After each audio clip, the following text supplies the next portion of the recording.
I'm really afraid to do this channel because I don't think that I'm Filipina enough. I'm afraid that the Filipino community is gonna look at me and go, what the heck does this girl think that she's doing? Who the heck does she think she is to be talking about our culture like that?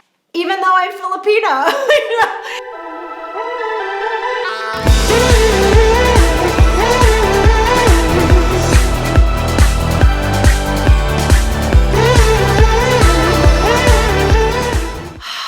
We're doing it. Mabuhay and welcome. My name is Tez Milan. I am a singer, marketing director, and most importantly, I am a Filipina American creative. I am doing this channel. Oh man, this series is a long time in the making. Ever since I was a little girl, I've always had this yearning inside of me to become closer to my Philippine heritage. My parents immigrated to the United States in the late 60s, early 70s with a big influx of Filipinos that came in during that time. My sister was born shortly after my parents immigrated, and then I was born in a little town called La Porte, Indiana. I was always very proud to be an American citizen, like the song says. Proud to be an American. I am very much American from a cultural standpoint, from my heart and in my soul. I am very much what I would believe to be a Filipina. And the reason why I say what I believe to be a Filipina is because my heritage is something that has always been a big mystery to me. It's something that I've always been curious about, but never had the courage to dive deep and to get really deep with my heritage and my culture. This channel is my courageous step to getting to know what it means to be a Filipina as an American, to be a first generation, to know my family's history and heritage and our story better. And as I go on to discover this for myself, I'm so grateful to be able to share what it is that I discover, to share the journey. It really is a journey. I mean, my family's history is a big journey. I know that both of my parents had to leave their home in order to find their new home. I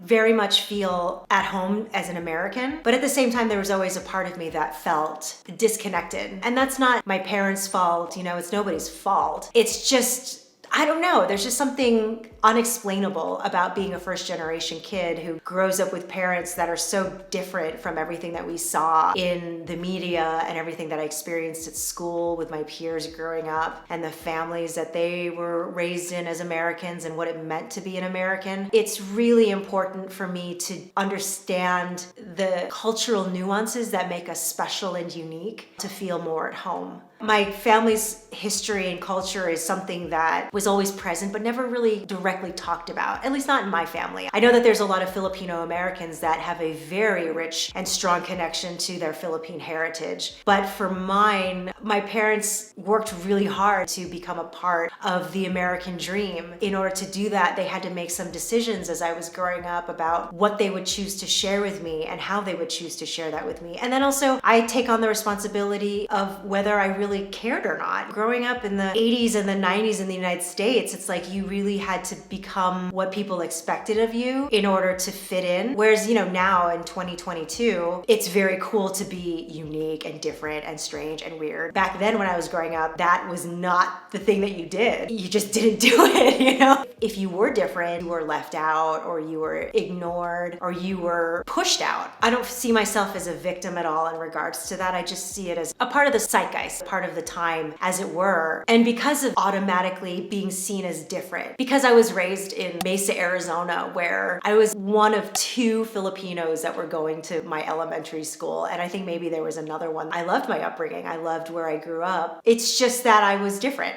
I was just different. I just looked different. And therefore I was treated as different because I think that people just didn't know any better. People weren't shown to be automatically accepting, even though by the time that I came around, it was something that was already known that racism was not a good thing.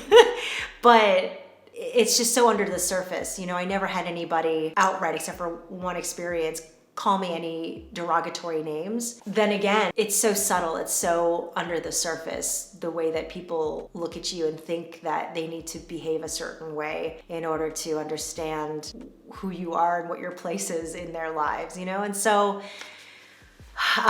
It made it really tough to feel accepted where I was growing up and as an American, but at the same time, I didn't really have a very strong presence of the Philippine culture growing up because my parents chose to assimilate. Again, I don't blame my parents for the decisions that they made. I could have also been more vehement about learning about my culture and learning the language when I was younger. That's another thing too, is I don't actually speak Tagalog. My parents were doing their best to protect me and to make sure that I was successful at whatever I chose that I wanted to do, because that is the American dream, right? But having said all that, it did leave a rift in my connection with the heritage and culture that I was born into. So this is why this channel is so important to me and why I'm so excited to do this together with you and have a dialogue with you about what your experiences have been like, whether you are first generation American or not. At the end of the day, all of us, with the exception of Native Americans, are immigrants. This is a dialogue that we can all participate in wherever our families are from. The dialogue is what's really important to me. It's a part of connecting not only to my own culture and heritage, but also to yours. And that enriches my experience as a Filipina American. Everything that I discover is based off of research and pure curiosity. I'll just say this right from the gate. I know so little about my heritage in the Philippines. It's gonna be really ridiculous to watch me stumble my way through the discoveries. Oh, by the way, I really like to make up stories. So there's gonna be a lot of things that I'll probably say, oh, this is totally Filipino, and I've just actually made it up. But I'm gonna make a lot of mistakes, and you're gonna see that right from the gate. I want you to tell me. I want you to tell me what it is that I'm missing. I'm very curious to know what it is that you wanna know about. There are certain topics that I plan on sharing with you. For example, Filipino cuisine, current events, trends, makeup style, fashion, movies, entertainment. If there are things that you feel that I should be talking about and looking at, please let me know. I hope that you're gonna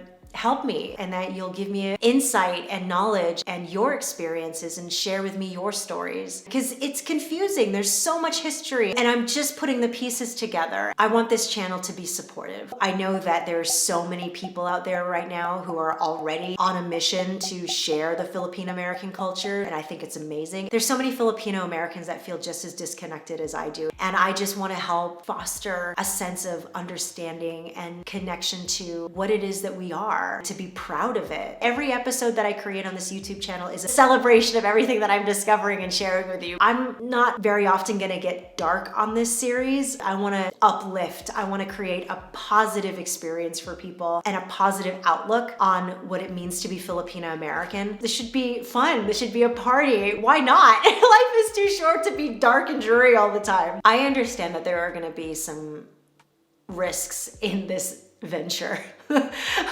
There's a big risk of me sounding ignorant and totally unknowledgeable. I totally am gonna probably sound like that at one point or another. Not intentionally at all, but just because I'm human and I make mistakes. I just ask that you join me with an open mind and allow me to learn and grow in this experience together with you. I'm only one person. I'm doing all of this by myself, filming by myself, editing by myself, promoting this all by myself, in the hopes that more people will join me as I move forward in this. I'm looking to you to help me learn as much as I possibly can and share as much as I possibly can about the Philippine culture, because I just think it's awesome. I just think there's something so rich and so amazing and magical about the Philippines, especially about what it is that we've cultivated and kept and made a part of our lives here in the United States. I feel like if we know where we come from, it makes us so much stronger and grounded to move forward into our future and to cherish what it is that we have today. That's why I'm doing this. I just want to thank you for being a part of this, for watching, for participating